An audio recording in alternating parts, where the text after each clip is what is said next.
আসসালামু আলাইকুম ওয়া রাহমাতুল্লাহি ওয়া বারাকাতুহু। আলহামদুলিল্লাহ ওয়াসসালাতু ওয়াসসালামু আলা রাসূলিল্লাহ আম্মা বা'দ। সম্মানিত দর্শক শ্রোতা সবাইকে মোবারকবাদ জানাচ্ছি। পবিত্র কালামুল্লাহ শরীফের ১১৪টি সূরার মধ্যে ৫৬ নং সূরা হচ্ছে সূরাতুল ওয়াকিয়া। আজ আমরা সূরা ওয়াকিয়া সম্পর্কে সংক্ষিপ্তভাবে জানার চেষ্টা করব ইনশাআল্লাহ। আল্লাহ রাব্বুল আলামিন এই সূরার মধ্যে কিয়ামত, হাসর, ফুলসিরাত, বিশেষত পূর্ববর্তী মানুষের অবস্থা সম্পর্কে আলোকপাত করেছে। বিশিষ্ট তাবী হযরত আল্লামা ইবনে মাসউদ রাহমাতুল্লাহ আলাইহি বলেন, যে ব্যক্তি বিশ্বের পূর্ববর্তী মানুষের অবস্থা সম্পর্কে জানতে চায়, দুনিয়াদার এবং আখিরাতমুখী মানুষের অবস্থা সম্পর্কে জানতে চায়, সে যেন সূরা ওয়াকিয়া তিলাওয়াত করে এবং সূরা ওয়াকিয়ার তাফসীর পড়ে। আল্লাহ রাব্বুল আলামিন সূরা ওয়াকিয়ার প্রথম দিকে ইযা ওয়াকাতিল ওয়াকিয়া লাইসা লিওয়াকাতিহা কাযিবা, কিয়ামত সংঘটিত হবে এবং কিয়ামত মিথ্যা হওয়ার কোনো অবকাশ নাই সে সম্পর্কে আলোকপাত করেছেন। এবং এর পরবর্তীতেই আমরা যে দুনিয়ার জমিনে বাস করি, আমাদের মানুষের ৩টি অবস্থা হবে। এক শ্রেণী হবেন মুকাররাবিন, নবী, রাসূল, অলি আল্লাহ, গৌস কুতুব।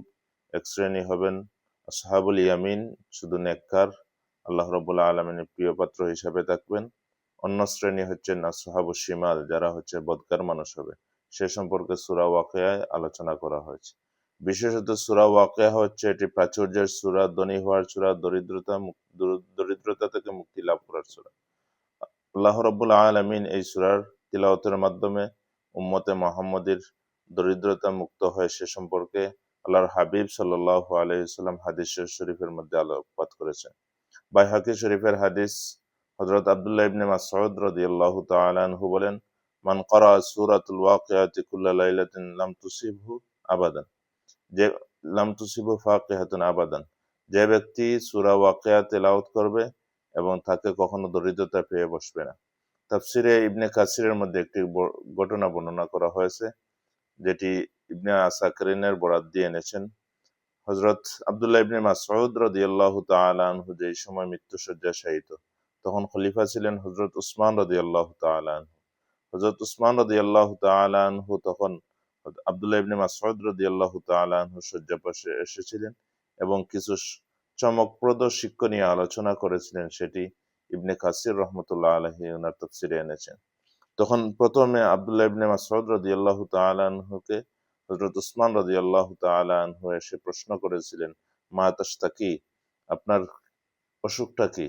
তখন তিনি বলেছিলেন, জুনুবি, আমার অসুখটা হচ্ছে তো আমার পাপ। সুবহানাল্লাহ। এরপর যে মা তাশতাহি, আপনার প্রয়োজনটা কি? তখন আব্দুল্লাহ ইবনে মাসউদ রাদিয়াল্লাহু তাআলা আনহু বলেন, আমার তো প্রয়োজন হচ্ছে রহমাতু রাব্বি, আল্লাহ রাব্বুল আলামিনের রহমত আমি চাচ্ছি। এভাবে আলোকপাত করেছিলেন যে আমি তাহলে ডাক্তার নিয়ে আসি, বলে না, ডাক্তার তো আমাকে অসুস্থ করেনি।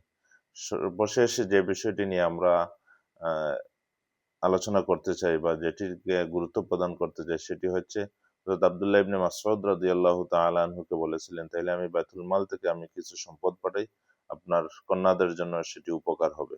তখন আব্দুল্লাহ ইবনে মাসউদ রাদিয়াল্লাহু তাআলা আনহু সেই হাদিসটি বললেন যে আমি আমার আল্লাহর হাবিব সাল্লাল্লাহু আলাইহি ওয়াসাল্লামের পবিত্র মুখ জবানি থেকে শুনেছি, আল্লাহর হাবিব সাল্লাল্লাহু আলাইহি ওয়াসাল্লাম বলেছেন, মান ক্বারা সূরাতুল ওয়াকিয়াতি কুল্লা লাইলাতিন লাম তুসিবহু ফাকিহাতুন আবাদা।